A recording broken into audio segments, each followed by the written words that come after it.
Okay, so you can see my screen. Yep. I don't know where it went. Can I drag from here? Hold on.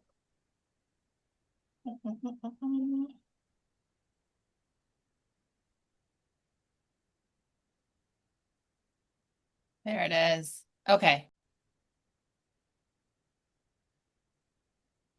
Okay. So you can see my screen. Yep. I don't know where it went. Can I drag from here? Hold on.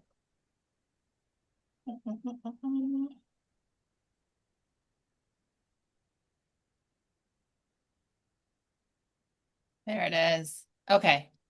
If I put this up, I can't see you. So feel free to shout out questions, comments, or thoughts as we go through it.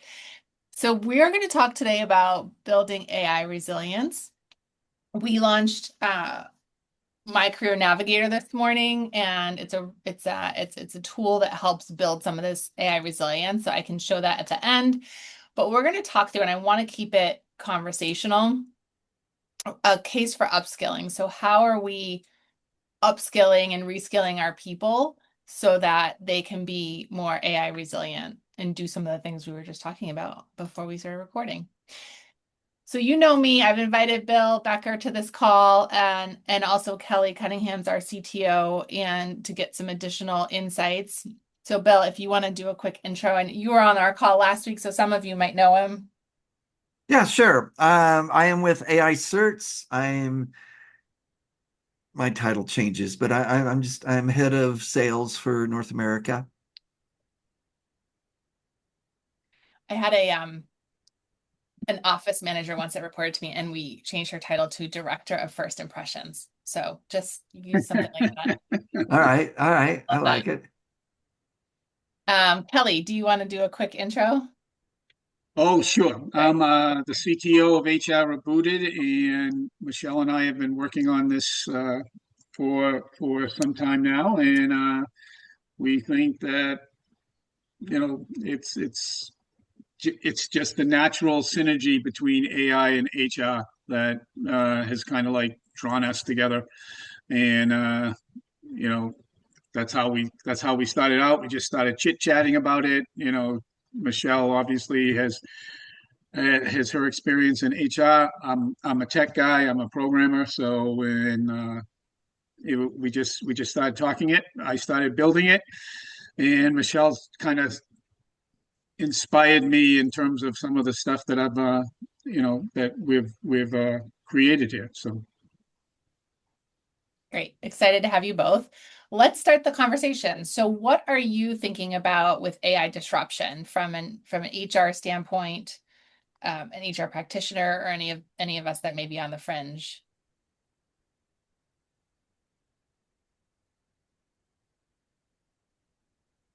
Is that your audience or us? Yeah, us, anyone. I'm gonna try Well, to. I'll go just to kind of prompt everybody else that I talk a lot about this because there's a lot of noise out there, right? You can't get away from those two letters. So that there's some great opportunities, regardless of what you might hear out there within the noise. That less coming for jobs, and AI is coming for tasks, and that can be a great thing because if you can free up 2, 3, 4 hours a week, you can use your experience, your institutional knowledge to become a much more valuable employee.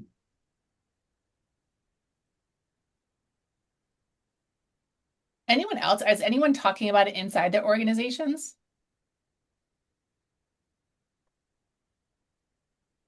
And I fixed my screen so I can see you now too, or you can put something in the chat.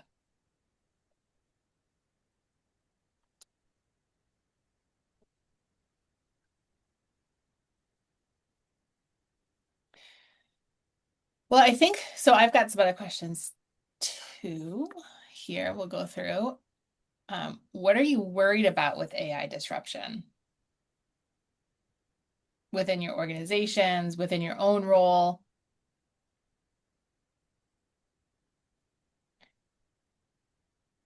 Is anyone worried? I remember having a conversation during COVID where um I'm getting a call and it says robocaller. So there's the AI right there.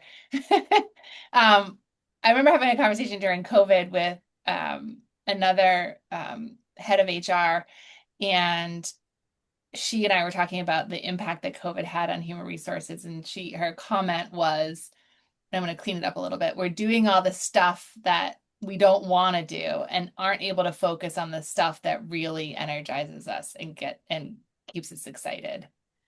And for me, that's not necessarily what I'm worried about with AI disruption. I think that's what excites me about some of it, is that the mundane stuff that we don't want to work on, right? And the tactical stuff that we don't want to work on in HR can be alleviated. And then we have the ability to kind of use those skills that we've honed and developed over years to be strategic, to be thought partners, to be true business partners, to be coaches in the organization, and focus on some of those areas.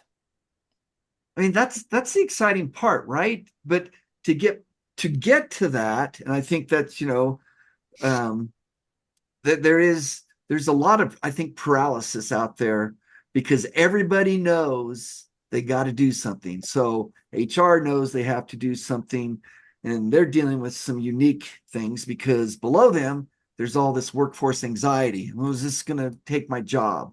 So, that you have to communicate to them. The people above you, the executives, they definitely have anxiety because they know they got to do something. And because this big bright light is on there, everyone's terrified of making the wrong decision. I do this all the time, the analogy, but I think it's very, very apt. You go out and buy the wrong TV, you're out a few $100s, maybe a couple $1,000. You make the wrong decision for your company, it could be catastrophic for your career. But with that said, and I do a lot of HR webinars, there is an opportunity for HR to become a big hero by alleviating, that concern, by giving your workforce peace of mind, giving your executives peace of mind that, the way about this is, obviously training is a part of this, right? Training, I mean, that's why HR is involved, but, there's more, there's also, adopting it in a smart way, governance, acceptable use policies. And so when you have, all that in one package, you don't have to go out there and find 6 different vendors to put together in a matrix. It starts to make sense to leadership, and they go, yes, that's how we want to go forward. And so that's the part where you can become a hero, I believe. I know. So I've been doing a lot of research lately on AI, specifically within the spaces that I work in. And I think there's 2 things I think that people are concerned about. One is what a friend of mine who's the head of AI for a tech company calls AI hallucinations. So that, what can I rely on? What can I not rely on? And then the other concern is around also data privacy and data management and how is my data being used. So a lot of the research studies show that the AI is performing what I'm asking it to, and I'm actually getting better outcomes, but I don't trust it. So it's like this trust piece of when are we going to kind of cross that bridge to being able to actually trust the information we're getting. And that's the beauty, though, of why, the H in HR is still going to be important because you're right. It's not infallible. It makes mistakes. So you need people to do things. One, to check its work, right? And then 2, to explain what AI has told you and share that. So it's kind of like the people still are like a universal translator. It's like, all right, we got all this information that used to take months to compile, but then you have to explain that information, those results to leadership. So there's always going to be a place for humans in the AI world. The thing that I also worry about from an HR perspective is kind of this slapdash executive mindset of we don't need that, we can just use AI. Like it's just we're just gonna get if I can ask Chat GPT how to do it, that's kind of good enough. Um, so while I agree with you, Bill, I feel like for the executives who have always questioned the value of AI, seen it as a cost center, um, try to diminish it as much as possible. They're like, whew, I can finally get rid of it because I can just get ChatGPT to do that. Yeah, or they got everyone, hey, we paid for Copilot subscription for everybody. We're done. Peace Yep. out. Um, so I think the important thing is for everybody, individuals, everybody, regardless of your role in a company, is to study case studies. Certainly, how AI is being used in your industry makes a lot of sense to study case studies in other industries because, like, what's working over here in manufacturing, again, you're using your institutional knowledge. All right, this is how this is going to work in healthcare. Um, and I maybe it's not a bad idea, if you have leadership like that, is like, all they have to see is, hey, Claude wiped out an entire company's database 10 days ago. So that's why the governance and the guardrails is so important. I sat Yeah. next to um I sat next to a executive. I'm doing an interim role in addition to my consulting work, and I sat next to one of the executives at one of the parent corps. And of course, his was just like it's just going to make everything faster or more efficient. And I don't know that but he was sitting across from a woman who's literally was like, that's a concern. I don't understand it.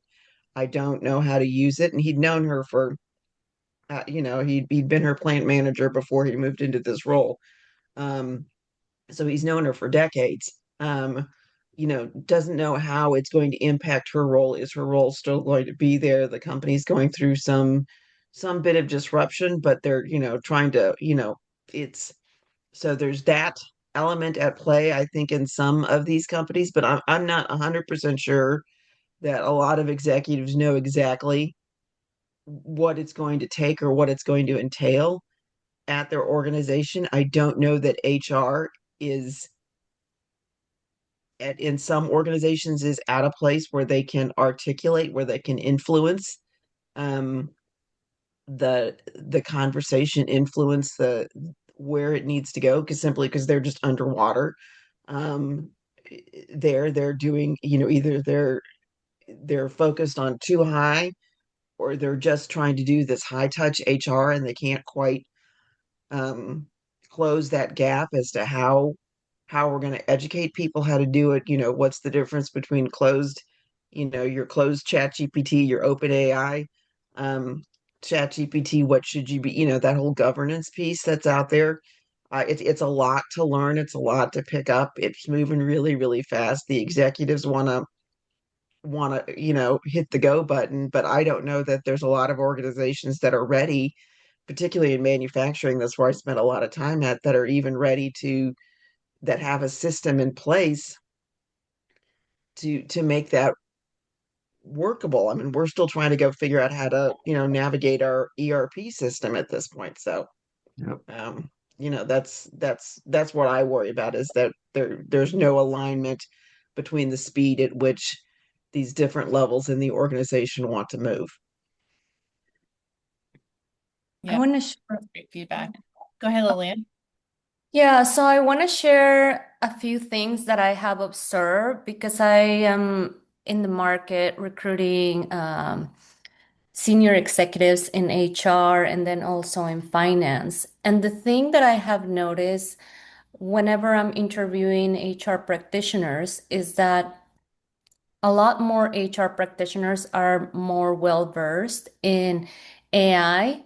And when I have interview CFOs and stuff, it's like they're like, oh, yes, yes, yes, but they don't really cannot articulate what they're going to do or even mention a case study. And I think in that regards, I'm like super grateful that we're in HR because I feel that we can really have an impact in each department.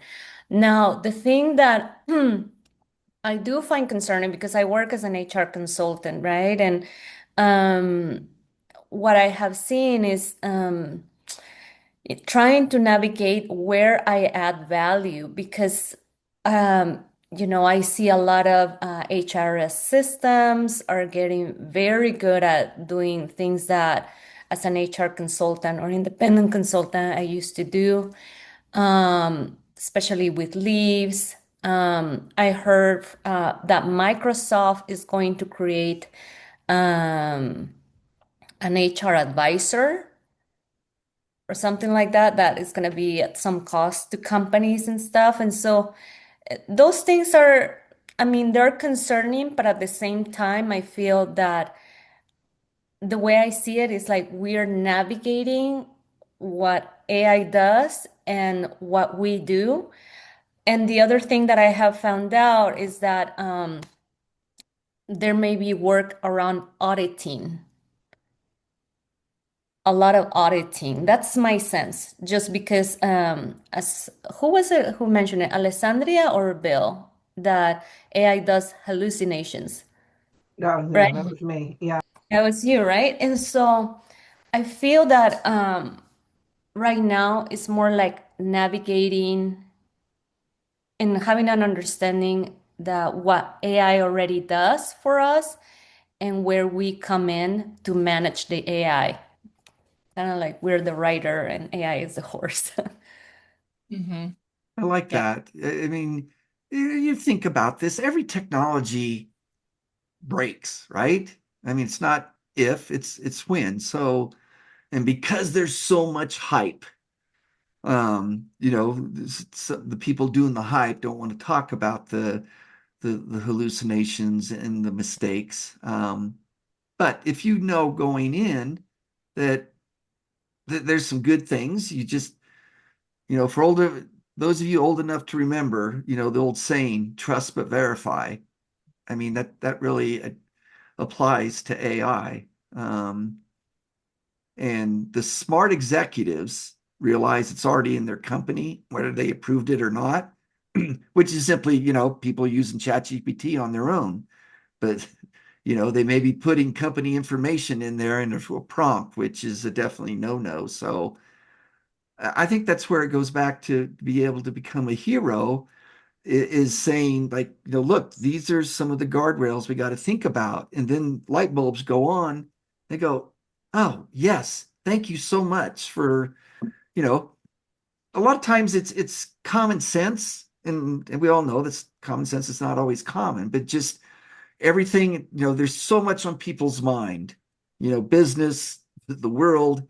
It's just sometimes it's just like you don't think about the obvious. And so the obvious, if you can bring that to the forefront, that's again part of my evangelizing how HR can be a big hero in the age of AI.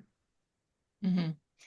Yeah, I think it does come back to training too, right? And I think that's where a lot of 100%. those questions come from. Like, how do we use it? How does what happens if it goes wrong?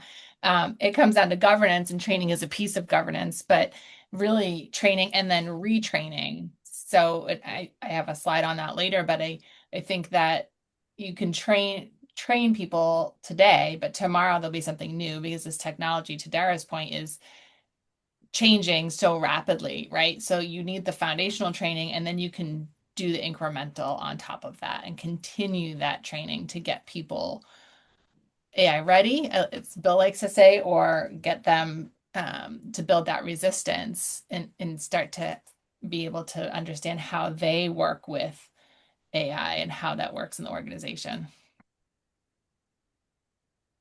I And have so, another, I'm so sorry. go ahead, go ahead. Yeah, so I have another share because I am here in Los Angeles and I get to interact with a lot of companies in the technology space. And obviously, a lot of them expect that a lot of their HR practitioners have an understanding of AI or go in ready to implement AI initiatives.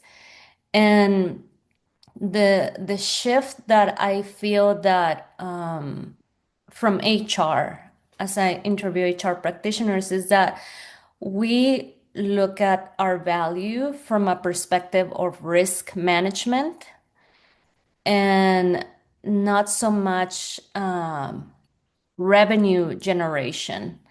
So I think that's where I would say, from an HR perspective, where we can thrive. Because we may say, okay, if you don't do this, if you don't do this or this, you'll be exposing yourself to liability by X amount of dollars. But a lot of people, especially founders, sometimes they don't care. They want to see the revenue value and not the risk mitigation, cost. And I think that could be very useful for us in HR to start focusing on how we can provide more around the conversations around revenue as opposed to just risk mitigation and cost. Hmm. Even cost savings too, because when you're doing it Yes, right, yes, even save cost costs. savings. Hmm. I think that's a really good point about that.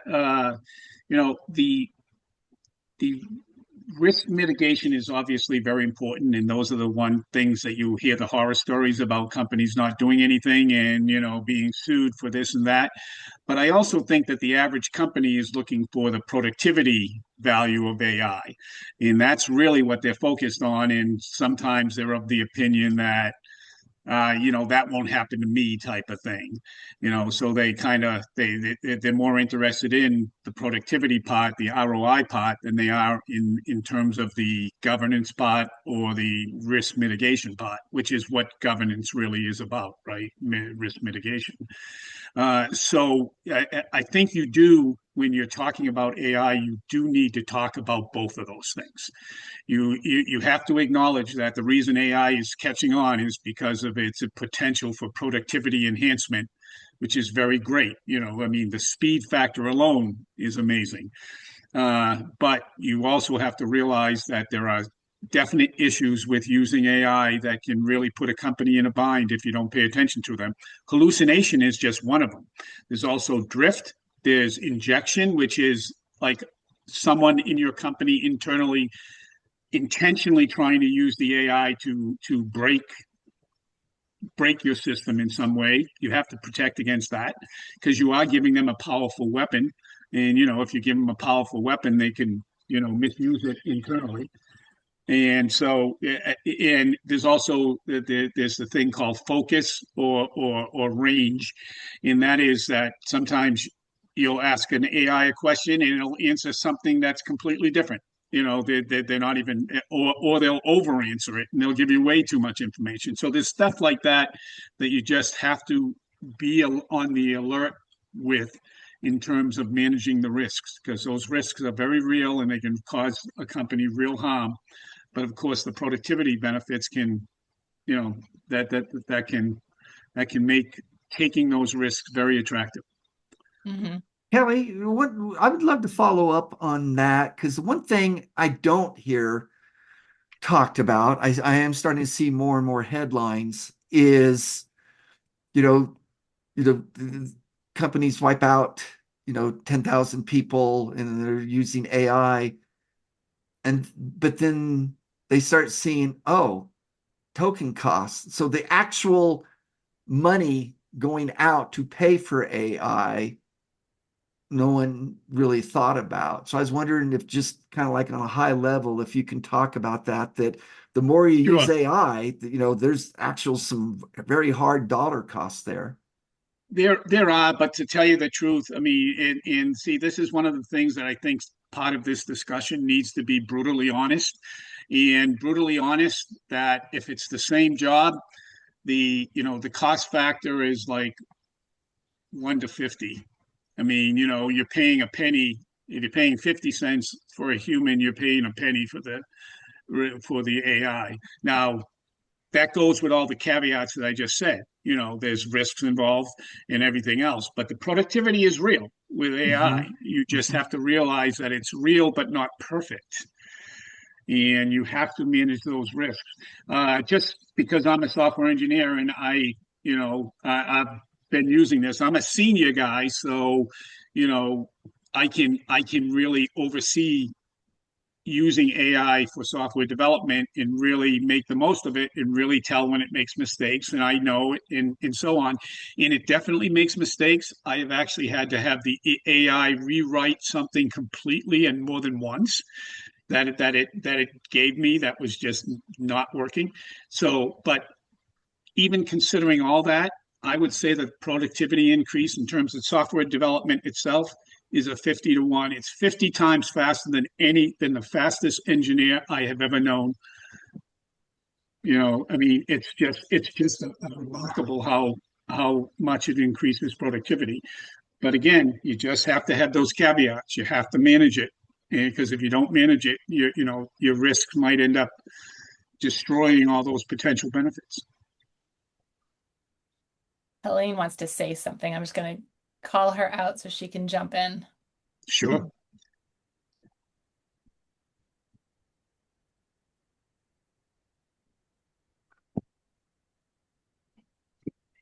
Did I say your name right? I think you might be on mute.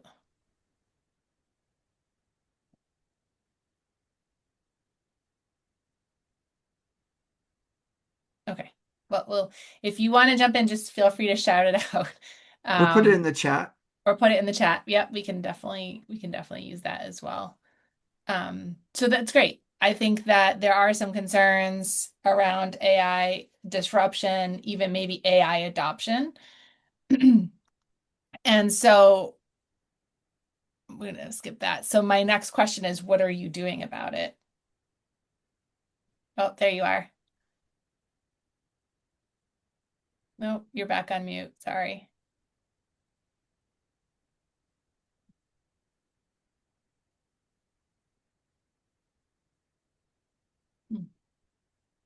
It's not a real virtual meeting unless there's technical difficulties. Right, exactly. Let me see if I can unmute you.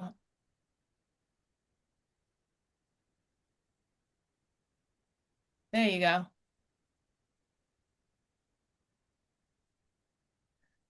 I can't hear you.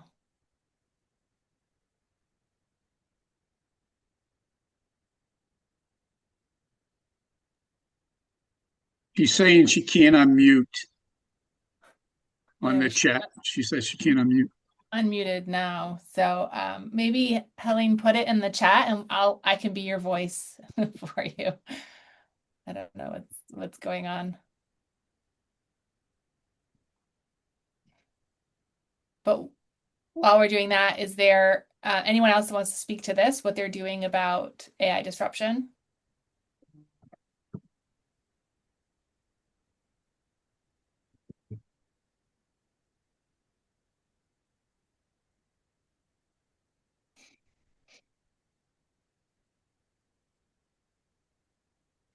I know in the interim role that there is an initiative, at least in the HR team, and it's a pretty big HR team that I'm part of. There's a lot of education that they've been kind of pushing out there to get at least the HR function more literate on what's going on and trying to talk a little bit more about some of the governance issues. I've seen some of that out, but the interim roles is a big company within a larger parent or a larger parent corporation that is part of Berkshire Hathaway. So they got a lot of money, they got a lot of resources to kind of help them do that. I'm not 100% sure um, how to kind of overcome that myself as a consultant in any of my smaller clients. I mean, I can see what's working, but I can also see what's not working within that really, really large organization right now. And and a lot of my clients still have a lot of stuff that's quite frankly, in paper files. And that's something you need to kind of like restructure. You have to have some kind of digital framework that you can work in, or else AI can't really help you with some of that. But there might be some way. I've seen it used a little bit with, mostly with note taking and trying to summarize um, information. And so there's some things that I've seen smaller organizations do that seem to be helping kind of like carve out some time. Mhm. Yeah, those are great points. So Helene says she's not from HR, but I'm a workforce transition consultant, and I'm wondering if you all have thought about the return on investment of losing the people that don't want to be retained, because I'm assuming that's something important from the HR perspective. How do you handle that? The people are resistant to learning new things or afraid they can't learn new things. That's going to be tough, right? Because there's tens of thousands of people that do that, that are looking. Um,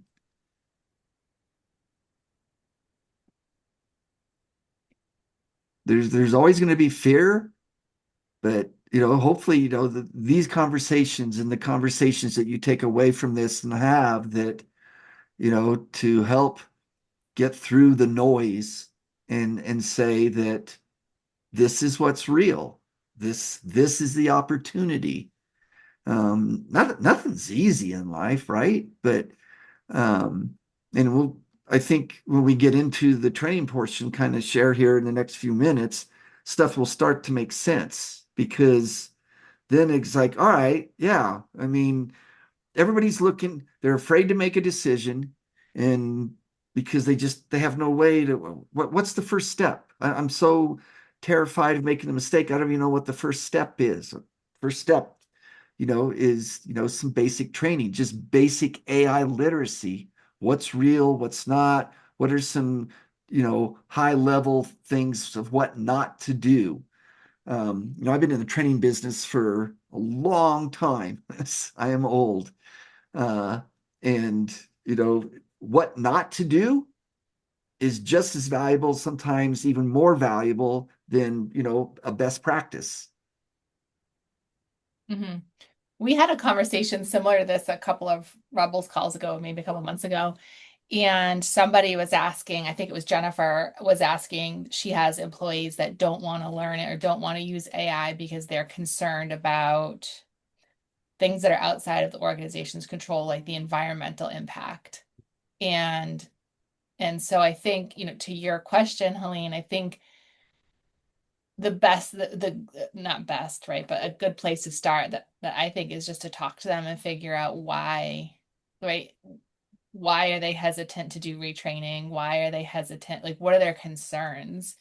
And try to meet them where they're at. Because I think there will be people that are your early adopters. There will be people that are on the fence, right? That you have to convert. And then there are people that are just going to be like, nope, I'm not doing it. And in HR, and I'm sure a lot of you can agree with this, throughout my career, it's hard to get an employee to cross train another employee, another human, right? Because they're worried that their job is going to be disrupted. Now we're bringing in tools and leaders are telling them to use it, but they don't know the impact that it's going to have. And we don't, and not just the impact today, but the impact tomorrow and 5 years from now. And so if we're not having those conversations, right, there's going to be people that are like, I'm not using a system that's going to take my job. Right? They won't train another person to do that. So I think that's a big piece, is just starting with conversations. And this is why when I talk about kind of who owns not HR, AI, it's really not an ownership thing. It's a leading thing. And in HR is the conductor of the orchestra, because we need to pull all of these people together and look at this holistically, right? We need to pull the decision makers together in a governance committee and look at it holistically and set policies and procedures and workflows that align with our culture, our core values, and taking the people into consideration as well. When you talk about ownership and you say IT is going to own it or legal is going to own it or somebody else is going to own it, there's pieces that are missing. And a lot of times it's the people pieces. I'd like to also speak real quick on the comment about the environment. I am concerned about that, right? And I am neck deep in the AI business. So it's okay to have those concerns. And you just like it's happened. You wherever you can evangelize about making sure that things are rolling out in a smart way. I think one of the things we're seeing now is half the data centers that were going to be built this year aren't going to happen. Maybe that's part of the hype a little bit going down. Another example where I have this where I struggle. I live in Denver. There are wide open spaces all over. I'm a huge, you go to my LinkedIn, I'm a huge advocate for the homeless. And so I see they just took out a perfectly good school around the corner and made it into a massive park. Every time I walk by there, it's like, you could have put 50 houses there. So it's okay to not be completely, sold. Just, within your own mind.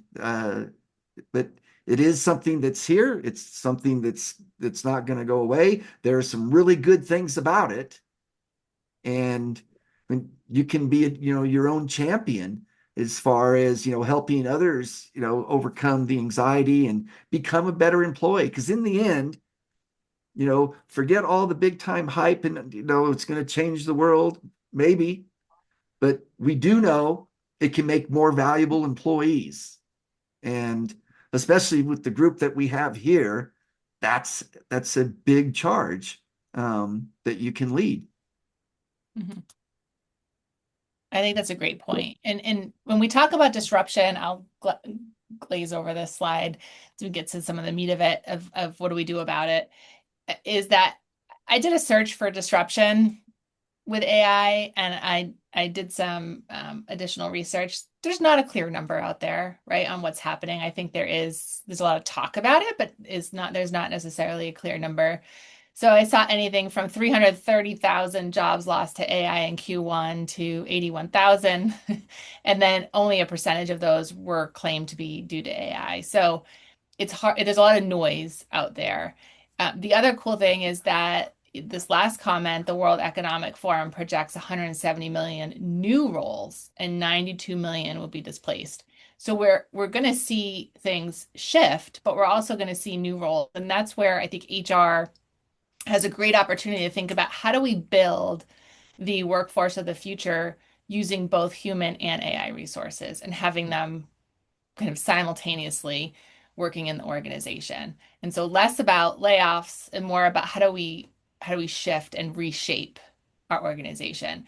And that really comes down to upskilling and reskilling people. When we think about AI resilience, the skills that people are going to need in the future are less administrative and tactical. It's going to be much more around the human oversight of AI. So how are we call them at HR Rebooted, we call them power skills.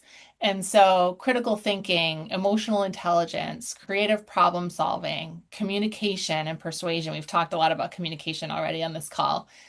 Leadership and people management, data analytics and literacy, right? We're going to have to look at the information that AI is giving us and decipher it and turn that into something that's that we can use in the organization or we could not use in the organization, right? We have to make decisions. And then project management. These are the skills that employees will need in addition to really understanding how AI works and how it impacts the organization. And I think, Brad, your comment of like you're learning how to use it more intelligently across different modalities, chat, in product, AI features, and AI-led work is really great. and kind of taking, especially for those that are nervous about it, taking those baby steps, right? And starting to say, how can I learn about this? What are the things I can use? And to Bill's point, case studies are a great way to do that as well. But these are also the skills that we have to think about. If we're going to have chat and customer service, we probably only need a couple of humans there to manage escalations. What do we do with all of those human resources, right? How do we get them thinking about it? And the other challenge too is that you're going to have students coming out of college that don't have these power skills. And so how are we developing them to get them thinking about, how do you use AI and still maintain your critical thinking? How do you look at it with a critical lens, right? How are we Yep. training people for those things, especially the new generations coming into the workplace? Because those of us that have been here, we have those skills, right? We've learned them, we've developed them over time because we've had to do the job. Where if AI is taking some of that away, they're not going to have that automatically. The future of AI, and this is as Michelle sees it, so it's not super technical, but I really do think we're just starting to scratch the surface with AI. I mean, before we started recording, we were all kind of getting excited about vibe coding and things like that. Vibe coding will be something that employees are creating on their own in the organization to help, to help produce more revenue, to Lillian's point, right? And to help the organization move forward. They're going to be creating their own chats and their agents. We are going to have leaders that we're going to have to teach them how to lead human and AI resources, right? They're going to be managing humans and agents. We're going to see workflow improvements.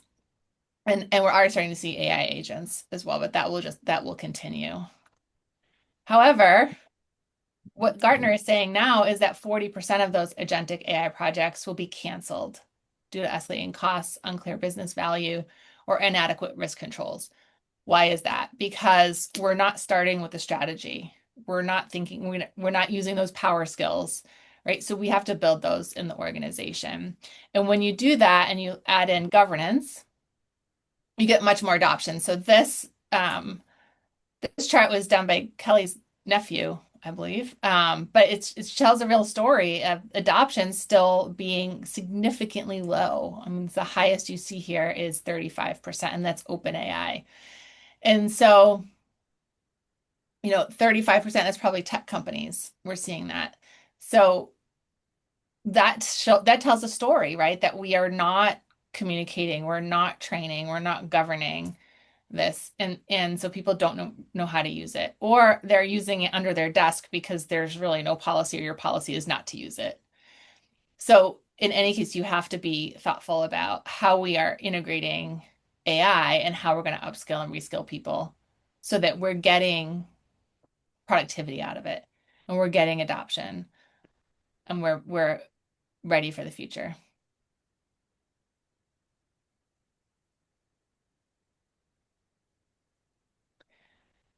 So how do you do that? We've said governance a few times. We're not going to spend a ton of time on governance, but training and then retraining. So it's like when you get a new phone. So Megan, who's a fellow rebel, shared this with me. When the smartphones first came out, you had to learn all about the smartphone, right? And all the different things. How do I even turn it on? How do I turn it off? How do I answer a call? All those things, right?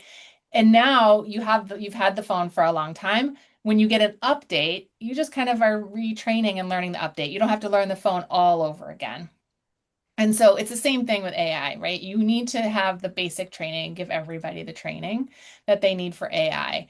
There's also training that you'll have to give on your governance and your policies and things like that. But then there's also retraining. So how do we retrain them for either something that's role specific? So if to my example earlier, we are going to cut down on customer service people because we're going to implement some chats or some agents. And so I want to retrain these people to go work in marketing or go work in another department. How do I do that? And then you also want to really understand the risk, which we've talked about in the beginning too. So we offer the AI starts training. Bill talked a little bit about it last week, but these are great trainings that you can offer your organization both live and in person to build the the AI credibility. And Bill, I can let you talk to it. Sure, thanks. So I think everyone understands you can go out and learn whatever you want for free on the internet, right? So if you were going to go teach yourself this AI thing, what would you do? You would go, I mentioned earlier, go look at case studies. It's the best way, to see what people are doing, what mistakes came along. And then the next thing, you would go look at some AI tools that people in your job role are using today. There's a whole bunch of them, right? But you can, whittle it down to 3 or 4 and you play around with the free versions and it's like, okay. And so you are legit AI ready. Prove it. That's the beauty of the certification. And that's where I thought, when I joined them last year, I actually came out of retirement for this. So AI Certs considers itself a credential organization that provides training through our partners. Today, there's 75-ish courses. The idea, 200-ish by the end of the year, wide, and then some places deep. So at the very least, and regardless of the company, the industry, everyone needs basic AI literacy, right? So AI for everyone. Um, depending on, the individual, you might need some extra help on writing good prompts. And then you have the role specific courses. But the idea is, regardless, whether it's AI plus legal, AI plus HR, you have a lecture. And every course has instructor-led version and an e-learning version. But there's their lecture. And at some point, let's go look at some case studies that are relevant to your industry. A little bit later, all right, let's go play with some AI tools that people in your job role are using today. You will not become proficient in a 1-day, 6-8 hour e-learning course. You do get your hands dirty. With the idea at the end is, you know what? I saw 3 or 4 tools during that training. I want to go spend more time with this one. And then almost every course has an addendum of 10 to 20 other tools that we, curated that we think, hey, you might want to go take a look at this. Unlike traditional, if you're familiar with traditional IT certifications, where you pay for a course and you go buy an exam voucher and you go someplace else maybe to do the exam, everything is self-contained. The exams are built into the course. There's 2 of them, so you get a free retake. You have access to everything for a year. Because it's AI, things might change. So we look at everything on a quarterly basis. And then something like, hey, Michelle, we found a new case study we think you should take a look at. Or Brian came across a cool new tool that people in your job role are using today. So 2 claims to fame is role specific. We're not training on a technology. We're training how does AI impact HR? How does AI impact marketing, finance? The other claim to fame is multimodality. There's multiple ways to consume the content in every course. You have the video lecture, and that even exists after you take the live class. You have the ebook. So watch, read. If you're like me, I watch the videos with the closed captioning on. There's 2 audio components, traditional audio book. So one voice in your head, and then podcasts. Podcasts are unbelievably popular. We also say multi-device, computer, tablet, phone. So a lot of people are listening to podcasts while they're working out, walking the dog, doing laundry. You can literally go through every single exercise, 4 different ways. And on top of all that, there's an AI mentor for each course. So think of it as a, teaching assistant, a homework helper. So we think that this is nothing else like this exists in the world. There's all kinds of AI certifications out there, but how does AI impact a specific role with a certification? Multiple ways to consume the content. Nothing else exists like that out there. I think that's really important when you're thinking about how do I train my staff or my people, or how do I reskill or upskill them. I like those words. It's meeting them where they're at, right? And so can you train them where the work is being done? Can you train them in a way that is effective for them? So having the options of podcasts. I love audiobooks, things like that. Can you have a multifaceted approach to your training?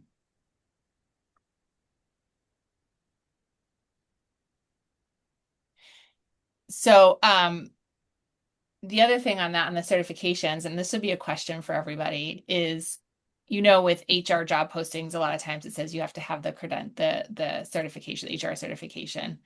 I'm curious to see if you think that in the future, job descriptions in general have a requirement for AI certifications. I'm definitely interested in the There. answers. Yeah. So you can comment in the chat, maybe put an emoji in the chat. Thumbs up, thumbs down, sideways.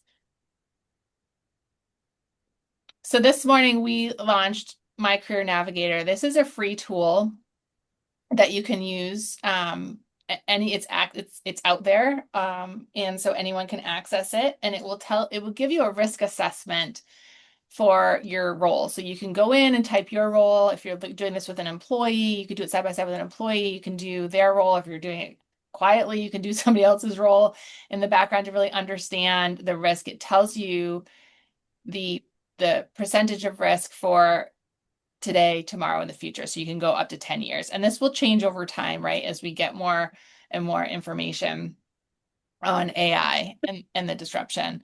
We also have some news at the top, but you go through and you can see the different careers and different roles that have higher risk with AI of disruption. And when we talk about disruption, it can be anything from we're taking one piece of your job, like 5% of your job away. It doesn't mean your job's going to be eliminated.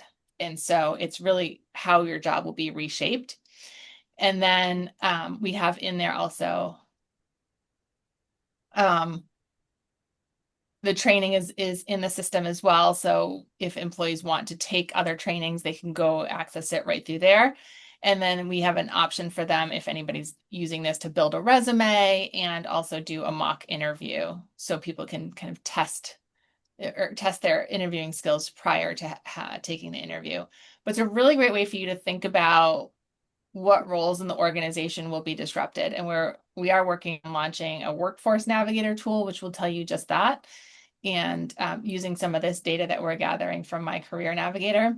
So this is more of an external version, but it's something you can use to start thinking about the risks and then how would I upskill and reskill people or move them around the organization.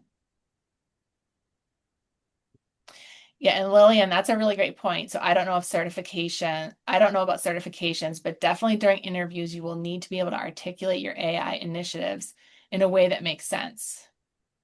I think that's a really great point. I will put the link for My Career Navigator in the chat. Feel free to check it out and play with it. This has also been approved for one HRCI recertification credit. So make sure you're using number 742523 when you're entering it. Anybody watching this on the recording, that's the number you want to use.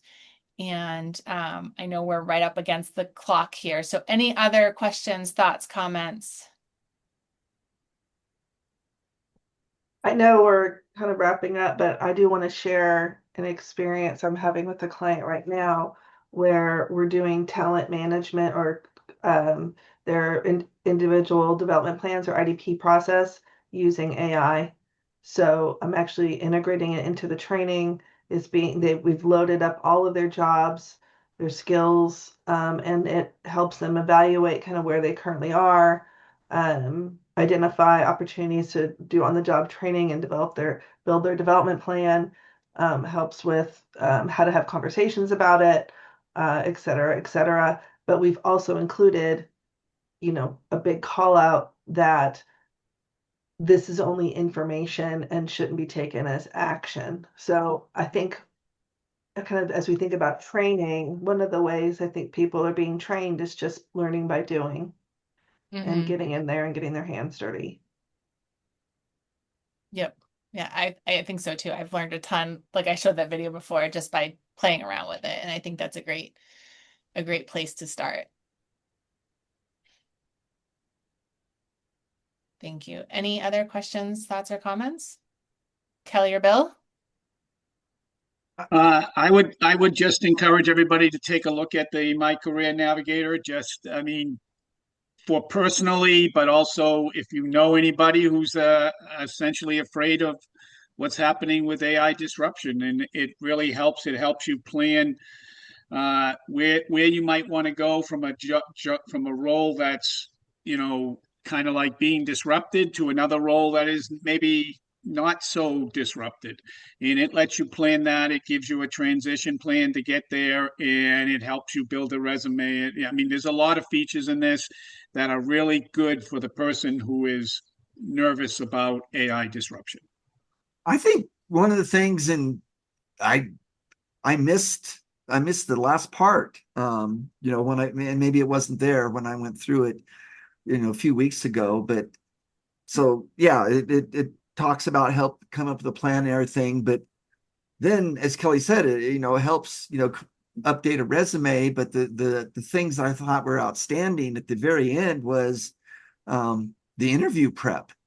And it's either, you know, written, you know, you can reply to, you know, questions by writing, or you actually can, you know, practice interviewing live.